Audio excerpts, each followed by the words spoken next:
සම්මා සම්බුදු සරණයි. මම මැරෙන ස්වභාව ඇත්තේ වෙමි. මරණය නොඉක්ම වූයෙමි. මෙසේ ගිහියා විසින්ද පැවිද්දා විසින්ද නිතර මෙනෙහි කළ යුතුය. සදහැවතුනි, ඒ බුද්ධ දේශනාවයි. ඔබ මේ ශ්‍රවණය කිරීමට බලාපොරොත්තු වන ධර්ම දේශනාවත් අනියත දිවි මගේ නියතව මුහුණ දීමට සිදුවන මරණයට අභීතව මුහුණ දීමට අවැසි වපසරිය සකසා ගන්නට ඔබ හට කුසලානිසංසයක්ම වේවා. එසේනම් ඔබ අප කෙරෙහි අනුකම්පාවෙන් බෞද්ධ ආරූප වාහිනියේ මේ පැයට නියමිත දායකත්ව ධර්ම දේශනාව සිදු කිරීම සඳහා වැඩම කළ පූජ්‍යපාද කෝරළයාගම සරණතිස්ස ගෞරවනීය ස්වාමින් වහන්සේ අපි ප්‍රථමයෙන් සාදුනාදදී নমස්කාර පූර්වකව පිළිගනිමු. සාදු සාදු සාදු. සබ්බ දානං ධම්ම දානං ජිනාති යන බුද්ධ භාෂිතය අනුව යමින් මෙම ධර්ම දේශනාව සඳහා සදැහැති දායකත්වය ලබා දෙනවා බොරැල්ල කාල්ස්රූ උයනේ පදිංචි පර්සි පෙරේරා මහතා සහ චන්ද්‍රා පෙරේරා මහත්මිය ඇතුළු පින්වත් පිරිස. සමන්ත චක්කවාලේසු අත්‍රා ගච්ඡන්තු දේවතා සද්ධම්මං මුනි රාජස්ස සුනන්තු සග්ග මොක්ඛදං ධම්ම ශ්‍රවණ කාලෝ අයං බදන්තා ධම්ම ශ්‍රවණ කාලෝ අයං බදන්තා ධම්ම ශ්‍රවණ කාලෝ අයං බදන්තා නමෝ තස්ස භගවතු අරහතු සබ්බ ධම්මේසු අප්පටිහත ඥානචාරස්ස දස බලදරස්ස චතුවේ සාරජ්‍ය විසරදස්ස සබ්බ සත්තුත්තමස්ස ධම්මිස්ස රස්ස ධම්ම රාජස්ස ධම්මස්සාමිස්ස තථාගතස්ස සබ්බඤුනෝ සම්මා සම්බුද්දස්ස නමෝ තස්ස භගවතු අරහතු සබ්බ ධම්මේසු අප්පටිහත ඥානචාරස්ස දස බලදරස්ස චතුවේ සාරජ්‍ය විසරදස්ස සබ්බ සත්තුත්තමස්ස ධම්මිස්ස රස්ස ධම්ම රාජස්ස ධම්මස්සාමිස්ස තථාගතස්ස සබ්බඤුනෝ සම්මා සම්බුද්දස්ස නමෝ තස්ස භගවතු අරහතු සබ්බ ධම්මේසු අප්පටිහත ඥානචාරස්ස දස බලදරස්ස චතුවේ සාරජ්‍ය විසරදස්ස සබ්බ සත්තුත්තමස්ස ධම්මිස්ස රස්ස ධම්ම රාජස්ස ධම්මස්සාමිස්ස තථාගතස්ස සබ්බඤුනෝ සම්මා සම්බුද්දස්ස.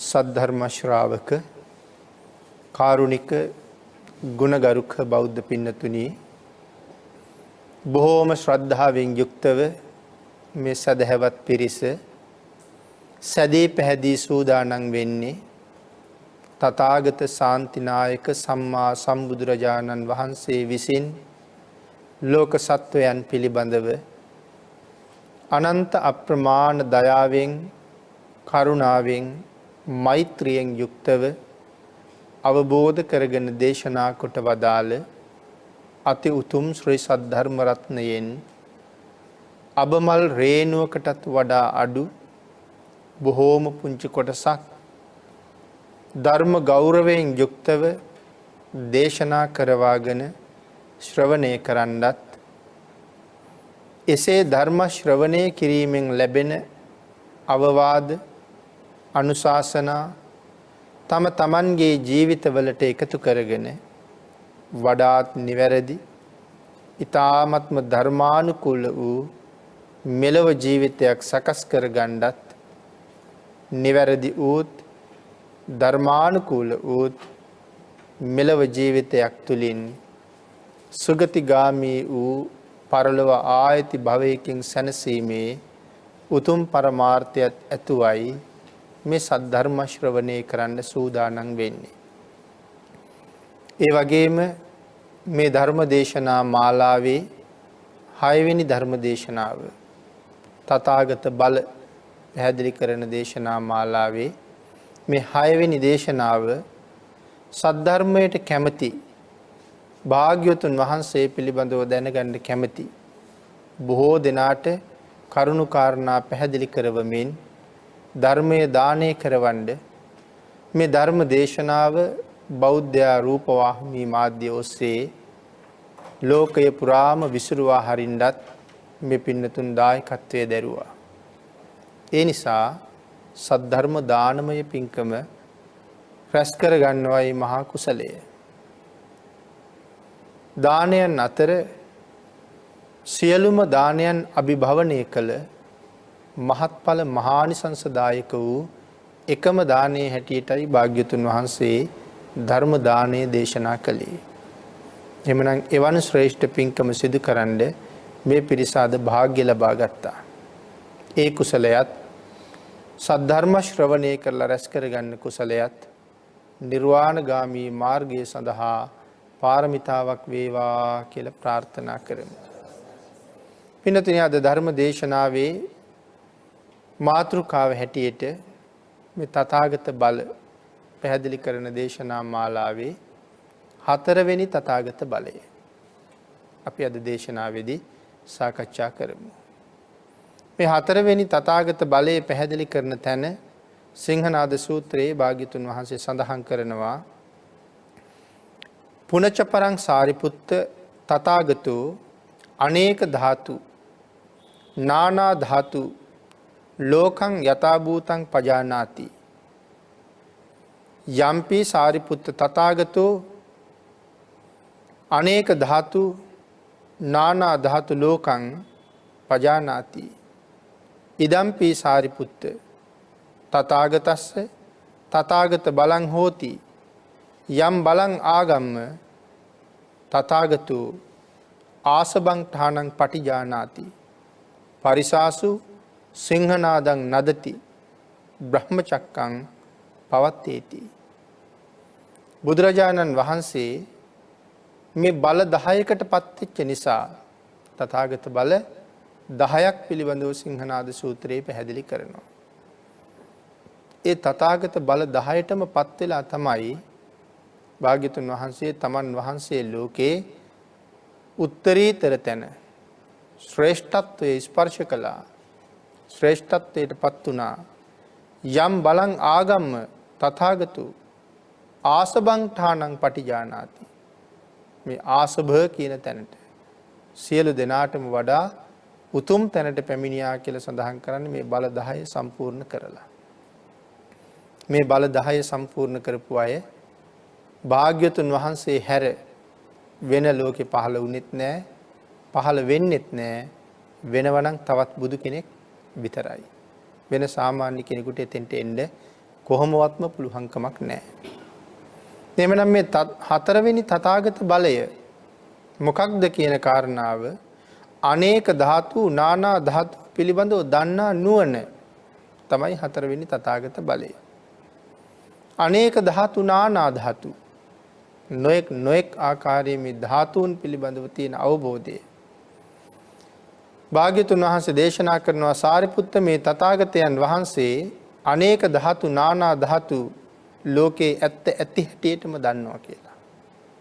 මේ විවිධාකාර ධාතුන්ගේ ඇත්ත ස්වභාවය ඒ පවතින ආකාරයෙන්ම මනාව දන්න බව සඳහන් කරනවා.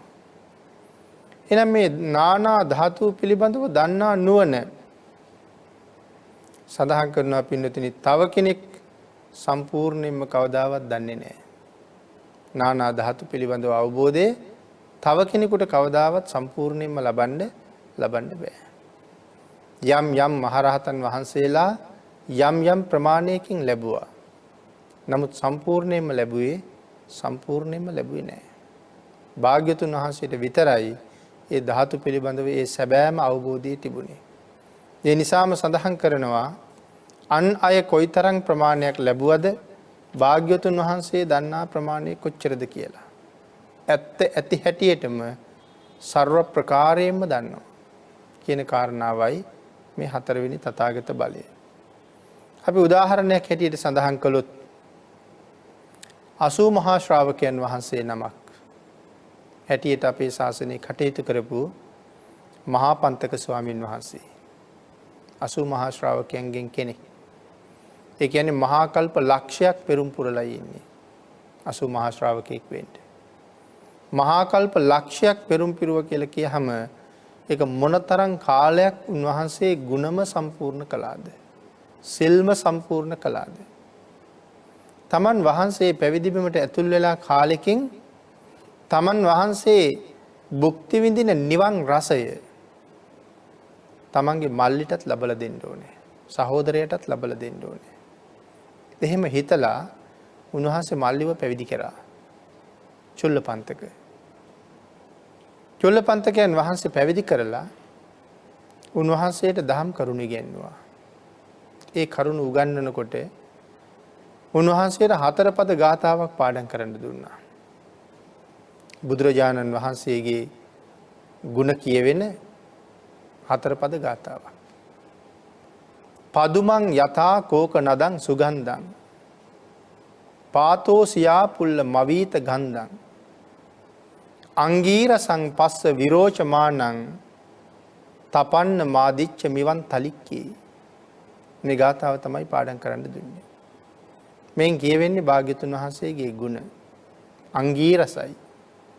ඒ අංගීරසයි කියලා කියන්නේ රත්තරන් පාටින් දිලිසෙන නිසා අංගීරසං. එතකොට පදුමං යථා කෝක නදං සුගන්ධං කොයි වගේද බුදුරජාණන් වහන්සේ මේ නෙළුමක් කෝක නද කියලා කියන්නේ පිපිච්ච නෙළුම් මලට නම. අපි විසින් බලෙන් පුබුදවපු මල නෙමෙයි. ස්වාභාවිකවම සූර්යා ලෝකයේත් සමග පිපෙන නෙළුමට කියන නමක් තමයි කෝක නද. මේ මල කොයිතරම් සුවඳද? පුබුදවන මලට වඩා ස්වාභාවික මලේ සුවඳ වැඩි. ස්වභාවයෙන් පිපෙනකොට.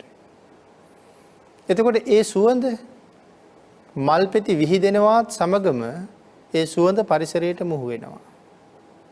නමුත් මේ සඳහන් කරපු ගාථාව මේ ගාථාව එතනදී සඳහන් කරනවා භාග්‍යතුන් වහන්සේ හරියට පිපිච්ච මලක්.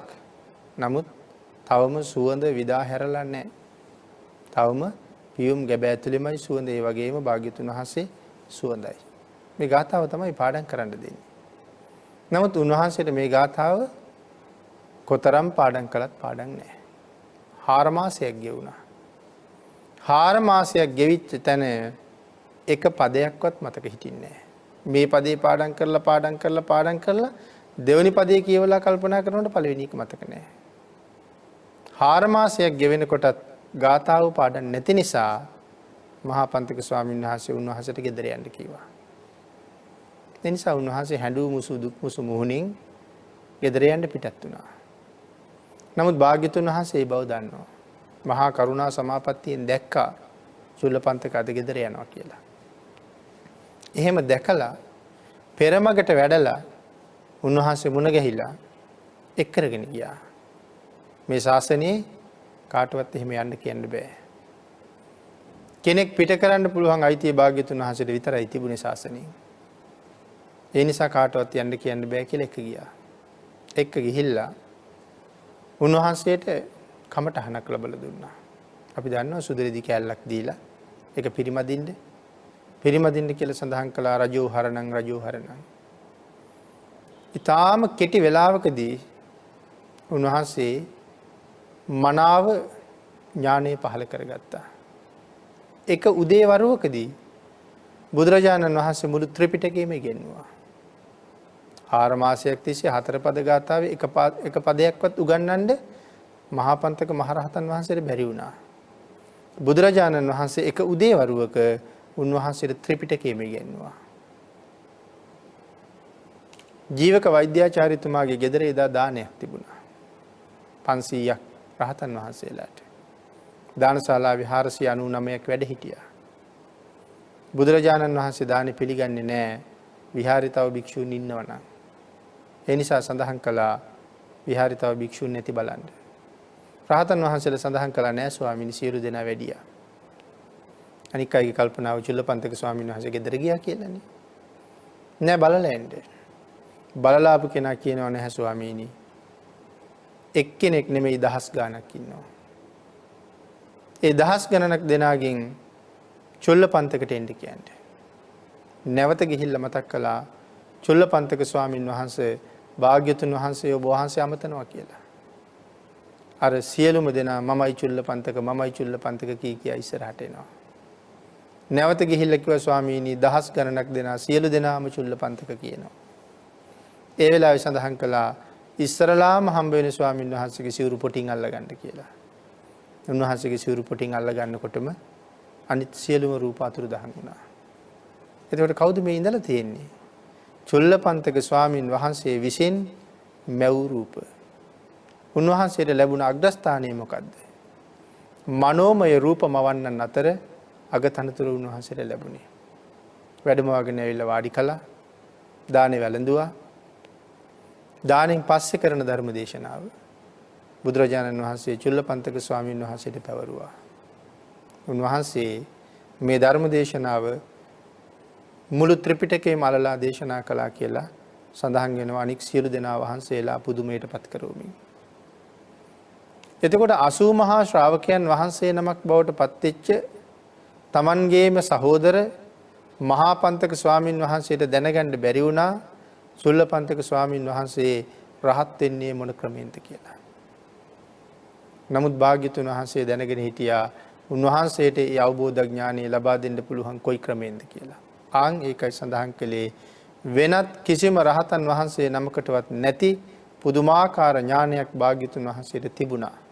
ආන් ඒ ඥානය තමයි මෙන්න මේ 4 වෙනි තථාගත බලයේ හැටියට නානා ධාතු නානා ලෝක පිළිබඳව දන්නා නුවණ හැටියට පැහැදිලි කළේ එක උදාහරණයක් වී අපි මේ සාකච්ඡා කළේ.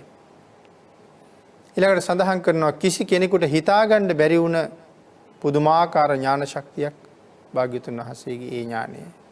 යම් කෙනෙක් බුදුරජාණන් වහන්සේ ළඟට ඇවිල්ලා විවිධාකාර විදිහට කරුණු කාරණා විමසුවොත් ඒ ඕනෑම කාරණාවකට භාග්‍යතුන් වහන්සේ හරියටම පිළිතුරු දුන්නා.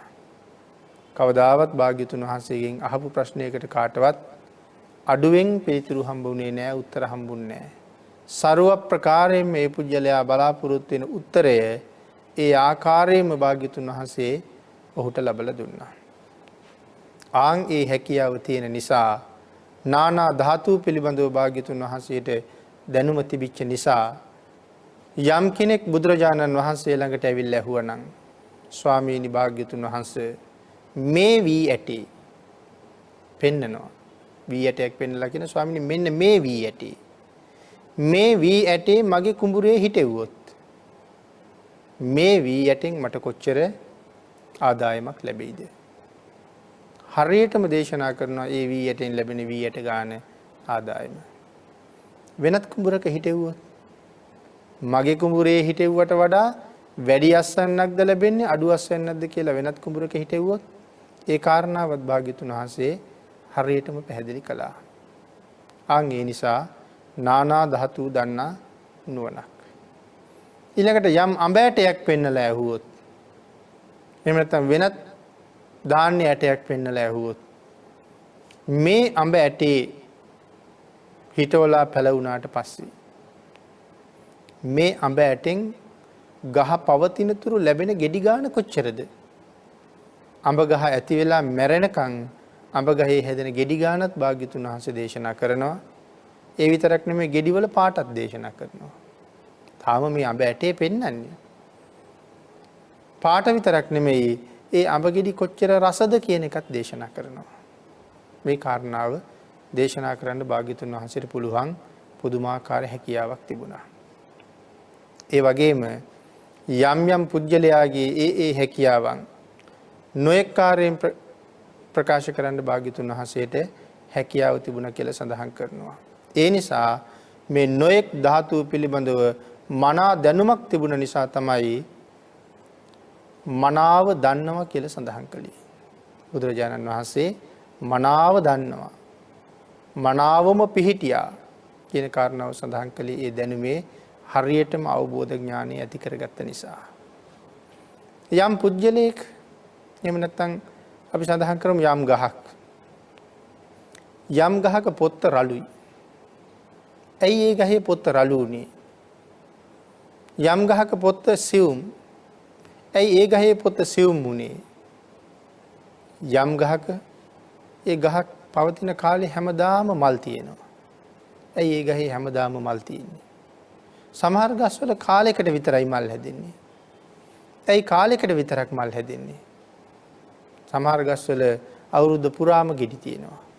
ඇයි අවුරුද්ද පුරාම ගෙඩි තියෙන්නේ?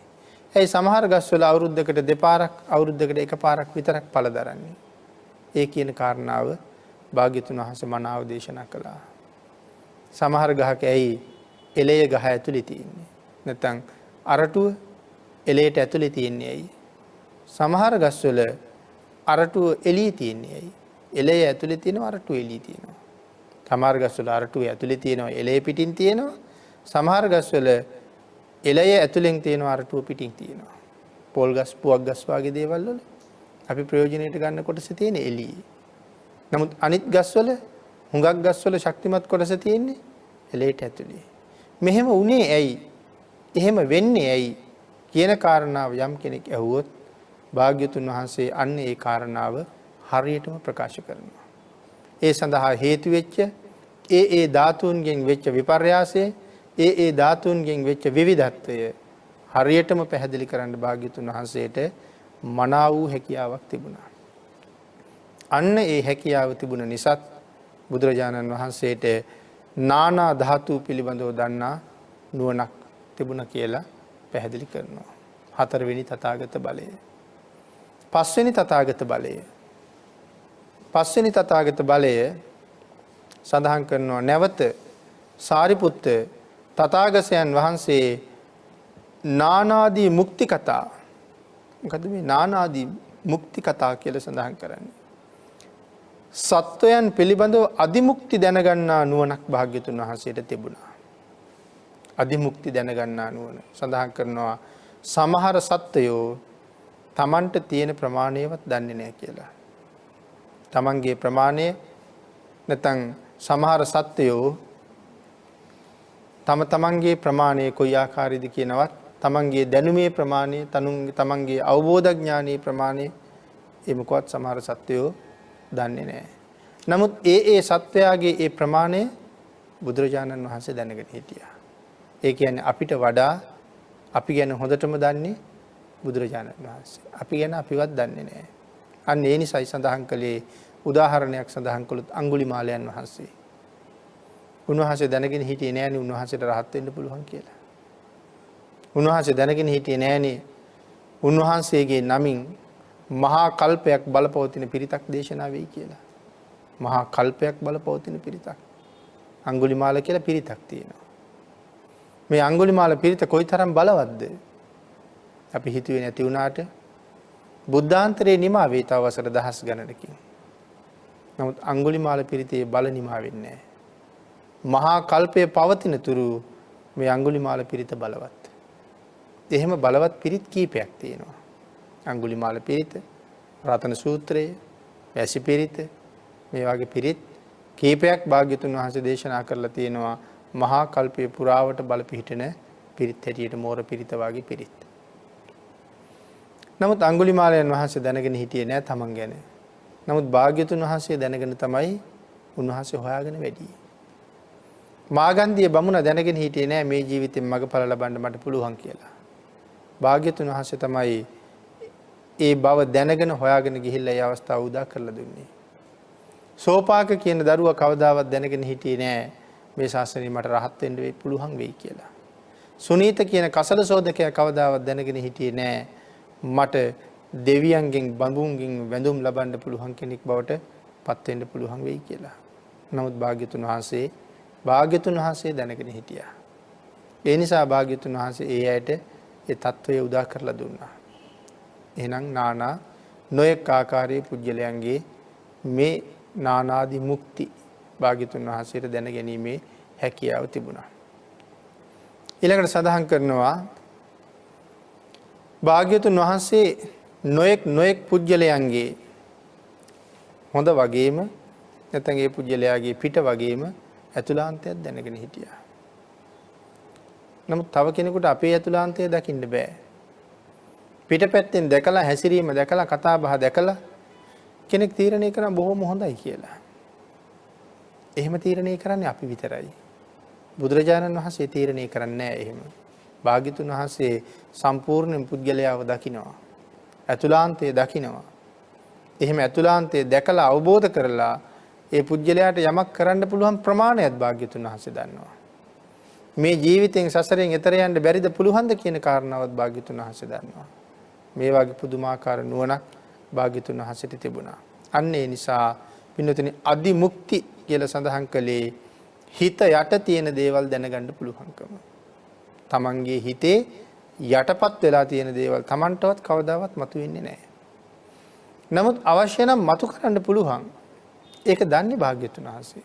අවශ්‍ය නම් මතු කරන්න පුළුවන්. ඒ නිසා අවශ්‍ය තැන හොයලා භාග්‍යතුන් වහන්සේ හරියට මේකට ප්‍රතිකාර කළා හා සමානයි. අති දක්ෂ වෛද්‍යවරයෙක්. අපි වෙලාවක භාග්‍යතුන් වහන්සේ එහෙම හඳුන්වනවානේ. සත් හට වන බව දුකට වේදානම්. සත්‍යයේ භව දුකට හරියටම වෙදකම් කරපු කෙනා භාග්‍යතුන් වහන්සේ. ඒ නිසා හැම තැනම පුජ්‍යලයාගේ ස්වභාවය මනාව අවබෝධ කළා. ඊළඟට සඳහන් කරනවා පින්නතුනි මේ අදිමුක්තිය කියන කාරණාව තවත් තමන් කවුද කියන කාරණාව තමන්වත් නොදන්නවා වුණාට ඒ කාරණාව හරියටම භාග්‍යතුන් වහන්සේ අවබෝධ කරලා තිබ්බ නිසා මේ අදිමුක්ති කියන කාරණාවෙන් සඳහන් කළා. තමන් කවදාවත් හිතලවත් තිබුණේ නැති තැනකට තමන්ට යන්න පුළුවන් හැකියාව තියෙන බව භාග්‍යතුන් වහන්සේ දැකලා තිබුණා.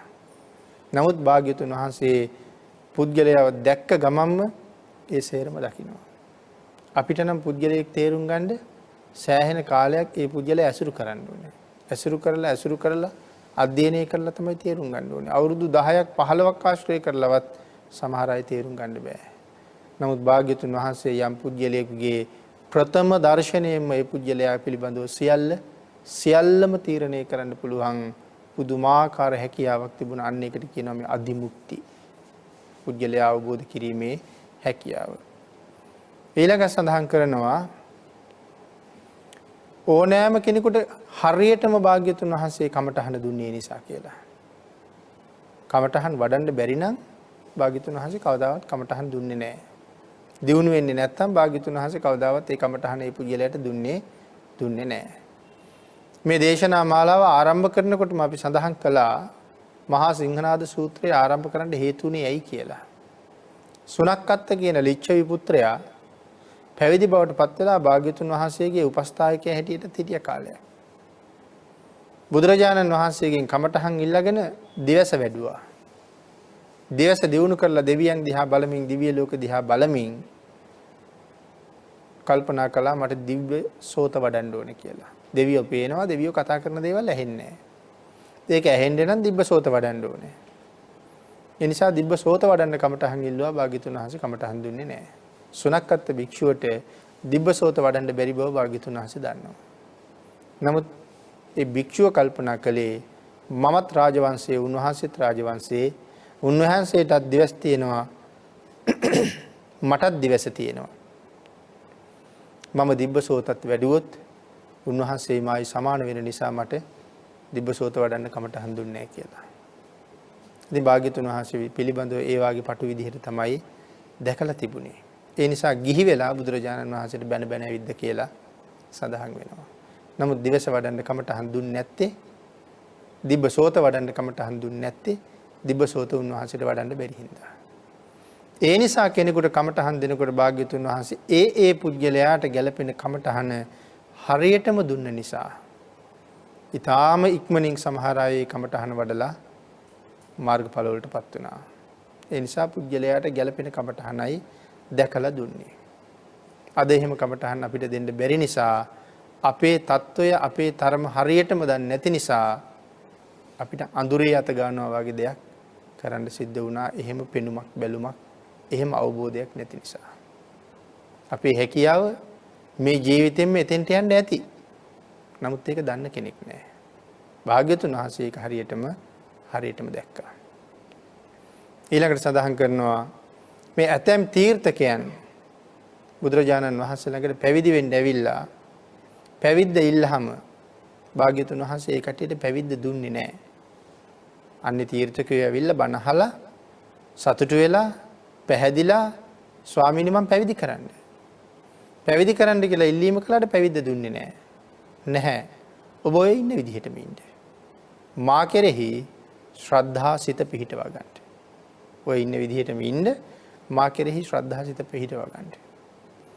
විශාල කාරණාවක් එලි කරනවා මේ ප්‍රකාශය. ඇයි පැවිද්ද දුන්නේ නැත්තේ? එයාට හරියටම මේ පැවිද්ද කරන්න බැයි. ඒ කරන්න බැරි බව දන්න නිසා තමයි පැවිද්ද දුන්නේ නැත්තේ. නමුත් පැවිදි නුනට ශ්‍රද්ධාව පිහිටවා ගන්න පුළුවන් මං කියන්නේ. ශ්‍රද්ධා සිතින් ඉන්න කියලා සඳහන් කළේ මා පිළිබඳව ශ්‍රද්ධාව පිහිටවා ගත්ත පමණින් සතර අපායෙන් නිදහස් වෙන්න පුළුවන් බව භාග්‍යතුන් වහන්සේ දන්නවා. ඔහු සසරින් සතර අපායෙන් නිදහස් කරනවා. නමුත් පැවිද්ද දුන්නේ නැහැ. පැවිද්ද වඩන්න බෑ. දියුණු කරන්න බෑ. ශ්‍රද්ධාවෙන් හිටියාම සතර අපායෙන් නිදහස් වෙන්න පුළුවන්. එහෙනම් බුදුන් සරණ යන්න පුළුවන් වෙන්නේ ඒ කාරණාව නිසානේ. නැත්නම් කවදාවත් භාග්‍යතුන් වහන්සේ සරණ යන්න ශ්‍රද්ධාව නැති කෙනාට භාග්‍යතුන් වහන්සේ සරණ යන්න බෑ. ශ්‍රද්ධාව නැති කෙනාට කවදාවත් සිල් රකින්නත් බෑ. ශ්‍රද්ධාව තියෙන කෙනා කවදාවත් සිල් කඩන්නෙත් නෑ.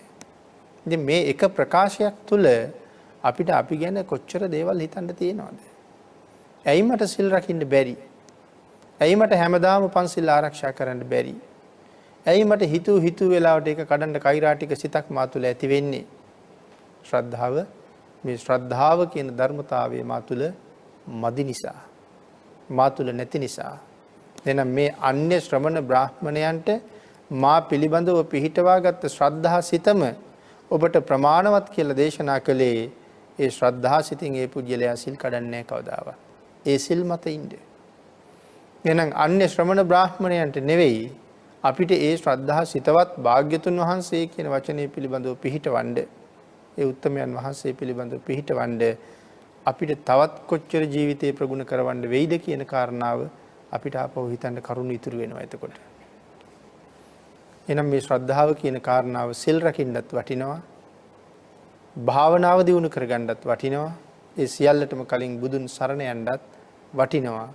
ඒ කියන්නේ බෞද්ධයෙක් වෙන්නත් ඒ ශ්‍රද්ධාව අත්‍යවශ්‍යයි. ශ්‍රද්ධාව නැතින කවදාවත් බෞද්ධයෙක් වෙන්න බෑ. මොකද ශ්‍රද්ධාව නැත්නම් බුදුරජාණන් වහන්සේ පිළිබඳව සැක පහළ වෙන්න පටන් ගන්නවා. සැක පහළ වෙනවා නම් බුදුන් සරණ යන්න බෑ. ධර්මයේ පිළිබඳව සැක පහළ වෙනවා නම් දහම් සරණ යන්න බෑ. ආර්ය මහා සංඝයා පිළිබඳව සැක පහළ වෙනවා නම් කවදාවත් සංඝුන් සරණ යන්න පුළුවන් කමක් නැහැ. විතිකිච්ඡා කියලා නීවරණ ධර්මයන්ගේ සඳහන් කළේ මේකට. ඒ විතිකිච්ඡා කියලා කිව්වේ සැකය. ඒ කියන්නේ අපි තුල එදිනෙදා ඇති වෙන සැකය නෙමෙයි, බුද්ධ ආදී අටතැන පිළිබඳව ඇති වෙන සැකය ගැනයි විතිකිච්ඡාව නමින් හඳුන්වලා තියෙන්නේ. ඊළඟට බුදුරජාණන් වහන්සේ මේ කරුණු කාරණා සියල්ල අපිට පැහැදිලි කරලා දුන්නා. ඒ භාග්‍යතුන් වහන්සේ අපි පිළිබඳව අපිට වඩා හොඳට දැකලා තිබෙන නිසා, අපිට වඩා හොඳට අවබෝධ කරලා තිබුණ නිසා, ආන් එහෙම ශ්‍රද්ධාව සිත භාග්‍යතුන් වහන්සේ පිළිබඳව පහදවාගත් පුජ්‍යලයා සදහටම සතර අපායෙන් නිදහස් වෙන බව මහා සමය සූත්‍රයේ දේශනා කරන තැනදී එක බ්‍රහ්ම රාජයෙක් ඇවිල්ලා බුදුරජාණන් වහන්සේ ළඟ දේශනා කොට වදාලා. යේ කේචි බුද්ධං සරණං ගතාසේ නතේ ගමිස්සන්ති අපාය භූමින්. යමෙක් බුදුන් සරණ ගියා නම් ඒ පුජ්‍යලයා කවදාවත් අපාය භූමියකට යන්නෙම නැහැ. පහාය මානුසන් දේහං මේ මනුස්ස කයෙන් ප්‍රාණ වායුව ඉවත් වෙනවත් සමගම දේව කායං පරිපූර්ණසන්ති සම්පූර්ණ කරන්නේ දෙව් පිරිසයි කියලා මේ බ්‍රහ්මයා දේශනා කළා. බ්‍රහ්මයා භාග්‍යතුන් වහන්සේ ළඟ සඳහන් කළා. පහාය මානුසන් දේහං මනුස්ස කයෙන් ප්‍රාණ වායුව ඉක්ම යනවත් සමගම ඔහු සම්පූර්ණ කරනවා දෙව් පිරිස. ඒ කොහොම කෙනාද? භාග්‍යතුන් වහන්සේ සරණ ගියපු කෙනා. එහෙනම් සරණ යාම සම්පූර්ණ කරන්න පුළුවන් ශ්‍රද්ධා මාත්‍රයෙන් විතරයි.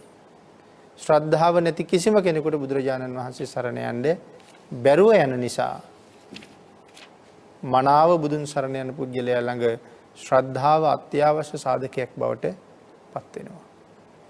එhmenan මේ ශ්‍රද්ධාව කියන ධර්මතාවය අපිට හිතන්න පුළුවන් මං ගාව තියෙනවා කියලා. අපි ගාව තියෙනවා කියලා හිතපට අපි ගාව ශ්‍රද්ධාව නැහැ. අපි ගාව ශ්‍රද්ධාව නැතුව නෙමෙයි අවශ්‍ය ප්‍රමාණයට නැහැ. ඒක අපිට ඕන වෙලාවට වෙනස් වෙන ශ්‍රද්ධාවක් තියෙන්නේ. ඒකනේ සිල් ආරක්ෂා කරනකොට දේශනා කළේ දිවි හිමියෙන් සිල් රකින්නවා කියලා පොරොන්දු වෙන්න කියලා. මාගේ ජීවිතේ නැති වුණත් මාගේ ජීවිතේ නැති කලත් මා සමාදන් වෙලා ඉන්නවා නම් යම් සීලයක් ඒ සීලේ කවදාවත් කඩන්නේ නැහැ. එහෙමයි සිල් රකින්න බුදුරජාණන් වහන්සේ දේශනා කළේ. එහෙම නැති සීලය paludu සහිතයි. දෝෂ සහිතයි. සීලය ආරක්ෂා කරන්න ඕන ආකාර 8ක් පිළිබඳව විශාක උපෝසත සූත්‍රයේ භාග්‍යතුන් වහන්සේ පැහැදිලි කරලා තියෙනවා. මනාව පිරිසිදු වූ සීලය කොහොමද කියලා. සුදු රෙද්දක උපමාවක භාග්‍යතුන් වහන්සේ මේක හරි ලස්සනට පැහැදිලි කළා. ඊටාම පිරිසිදු සුදු රෙද්දක් තියෙනවා. හොඳටම සම්පූර්ණයි රෙද්ද. ඊටාම පිරිසිදුයි. හැබැයි මේ රෙද්දේ කෙරවලෙන් ටිකක් ඉරිලා තියෙනවා. ඊටාම හොඳයි කෙරවලෙන් ටිකක් ඉරිලා තියෙනවා. ඒ නිසා මේක හොඳ නැත්තෙම නෙමෙයි. නමුත් කෙරවලත් ඉරිලා නොතිබ්බනම් වටිනාකම නිමා කරන්න බෑ. එහෙනම් සිල් තියෙනවා. නමුත් චුට්ටක් වෙනස් වෙලා. චුට්ටක් කැඩිලා. අපි කියමු අටසිල් ආරක්ෂා කරන කෙනෙක් නච්ච ගීත වාදිත විසූක දස්සන කියලා කරුණු ගානක් සඳහන් කරනවා. කොටසක් කැඩිලා ගිහිල්ලා. එහෙනම් අගින් paludu වෙලා. සමහර වෙලාවට රෙද්ද හතර මුල්ලමත් එක්ක හොඳටම හොඳයි. මැද්දේ තියෙනවා ලපයක්. නමුත් මේක හොඳයි ලපේ නොතිබ්බනම් තවත් හොඳයි. සමහර වෙලාවට මේ කහට පැල්ලමක් වැදීගෙන ගිහිල්ලා තියෙනවා. ඊටාම චූටි තිත් වලින් වැදිලා තියෙන්නේ.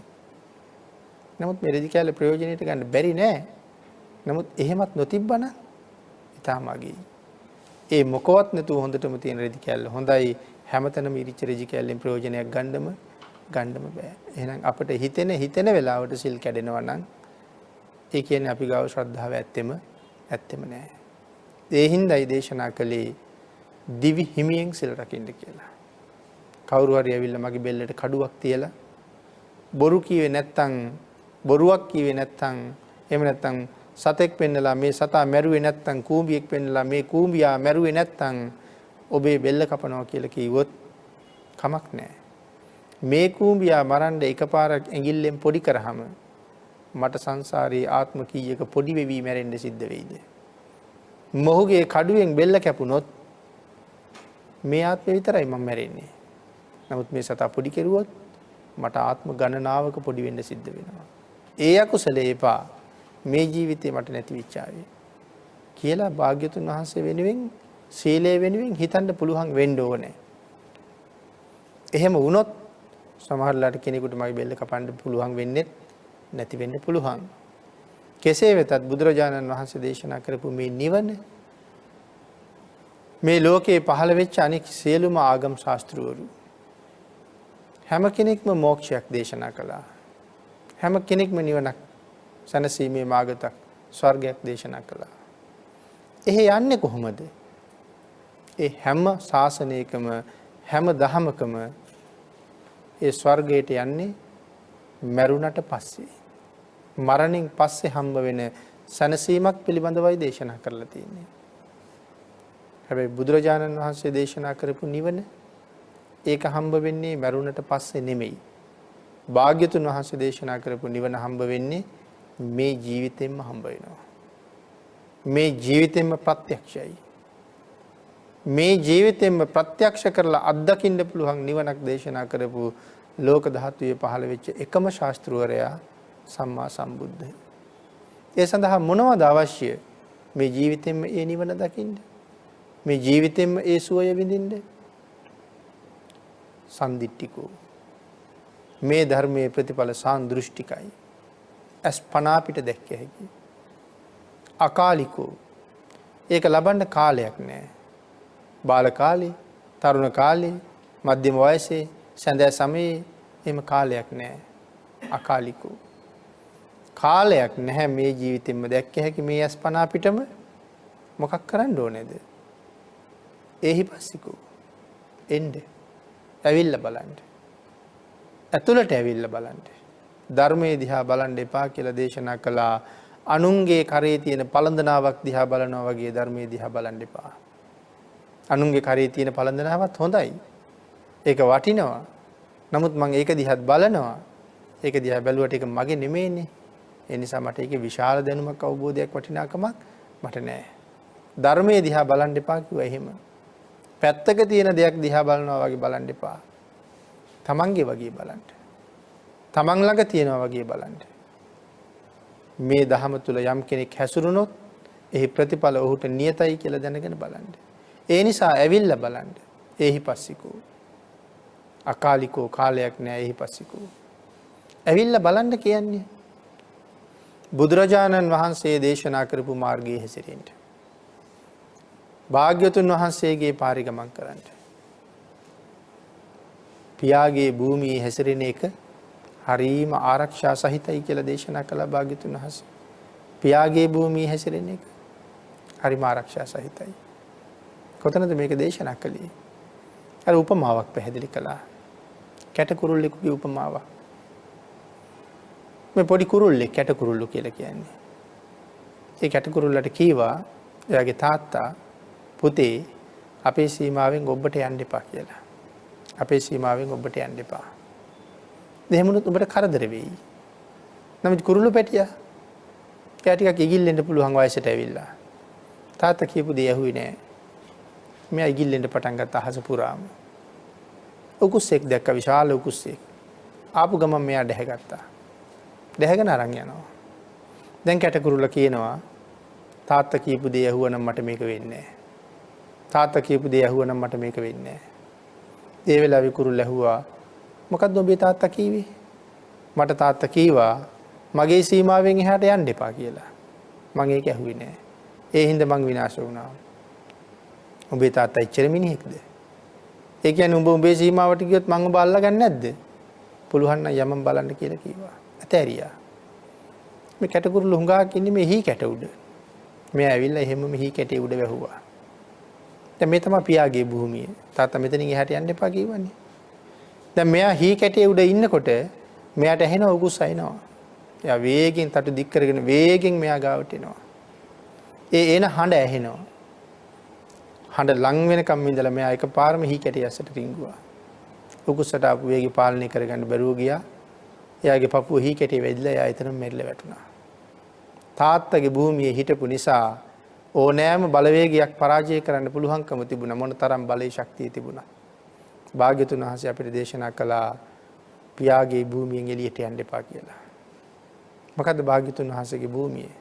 සතර සතිපට්ඨානයේ මත හරියටම සිහිය පිහිටවල ජීවත් වෙන්න මායාවේ පැත්තට යන්න එපා. එහෙනම් හරියටම සිහි තිබ්බනම් අපි අතින් කවදාවත් සිල් කැඩෙන්නේ නැහැ. අපි අතින් කවදාවත් ශ්‍රද්ධාව බිඳෙන්නේ නැහැ. එදාට මායයට අපි ගොදුරු කරන්නත් බෑ. මෙන්න මේ කරුණු මනාව අවබෝධ කරලා ශ්‍රද්ධාව පිහිටවල උන්වහන්සේ කෙරෙහි පිහිටණ්ඩයි භාග්‍යතුන් වහන්සේ දේශනා කළේ. එහෙමනම් නානාදි මුක්ති පිළිබඳව දන්නා නුවණ ඒ පුජ්‍යලයා පිළිබඳව සැබෑ තත්තු දැනගන්නා වූ හැකියාවෙන් භාග්‍යතුන් වහන්සේ යුක්තයි කියන කාරණාව පස්වෙනි තථාගත බලයයි. එහෙමනම් හතරවෙනි සහ පස්වෙනි තථාගත බලයන් දෙක අපි බොහොම කෙටියෙන් නමුත් මේ මොහොතේ සාකච්ඡා කරන්නට යෙදුණා.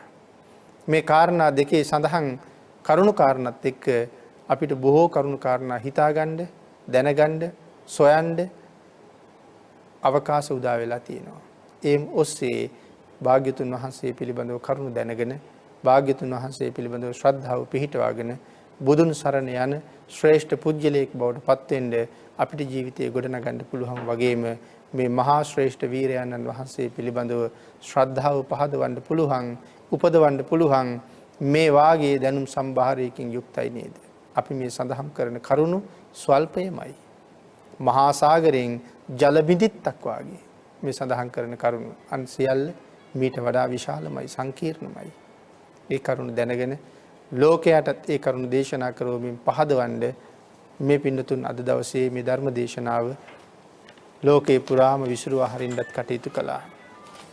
එසේ කටයුතු කරන්න දායකත්වයේ දරූ දායක පිරිස බොරැල්ල කාසල්රි උයන පදිංචි පර්සි පෙරේරා මහත්මයා සහ චන්ද්‍රා පෙරේරා මහත්මිය කටයුතු සංවිධානය කළා. ඒ අයගේ උතුම් අරමුණ ඇල්බර්ට් රන්මුතුගල සහ වයලට් රන්මුතුගල යන දෙපළට පින් අනුමෝදන් කිරීමත්, ජිනේරිස් සහ රොසලින් බාලසූරිය යන දෙපළට පින් අනුමෝදන් කිරීමත්, තුසිතා පීරිස් මහත්මිය සහ සුනිල් රන්මුතුගල මහත්මයා යන අයට පින් අනුමෝදන් කිරීමත්, සරත් ගෝනියන්ගොඩ මහතා, ධනසිරි ගුණවර්ධන මහත්මයා යන අයට පින් අනුමෝදන් කිරීමත්, ධර්ම ශ්‍රවණය සඳහා පැමිණි සියලු දෙනාට රත්නත්‍රේ ආශිර්වාද ප්‍රාර්ථනා කිරීමත් මේ පින්වතුන්ගේ උතුම් අරමුණු අතර සඳහන් කරලා තියෙනවා. පින් අනුමෝදන් කළ සියලුම දෙනාට මේ සද්ධර්ම දානමය කුසලයේ අනුමෝදන් වේවා. ආශිර්වාද කළ ලොකු කුඩා සියලු දෙනාටම රත්නත්‍රේ ආශිර්වාදයෙන් නිදුක් බව, නිරෝගී බව, චිරජීවනයේ උදාපත් වේවා. මේ මහා කුසලයාගේ බලයෙන් මේ සියලුම දෙනාටමත් සද්ධර්ම ශ්‍රවණය කළ ලංකාවාසී, ලෝකවාසී සියලුම දෙනාටමත් ඊ타ම ඉක්මන් භවයක, ඊ타මත්ම කෙටි කාලයකින් සුඛ සහගත ප්‍රතිපදාවෙන් ආර්ය සත්‍ය අවබෝධයෙන් සැනසෙන්න මේ මහා කුසලයේ පාරමී වේවා කියලා ප්‍රාර්ථනා කරමු. ආකාසට්ඨා ච බුම්මට්ඨා දේවා නාග මහිද්దికා පුඤ්ඤන්තං අනුමෝදිත්වා චිරං රක්칸තු ලෝක සාසනං දේවෝ වස්සතු කාලේන සස්ය සම්පatti හෝතු ච පීතෝ භවතු ලෝකෝ ච රාජා භවතු ධම්මිකෝ.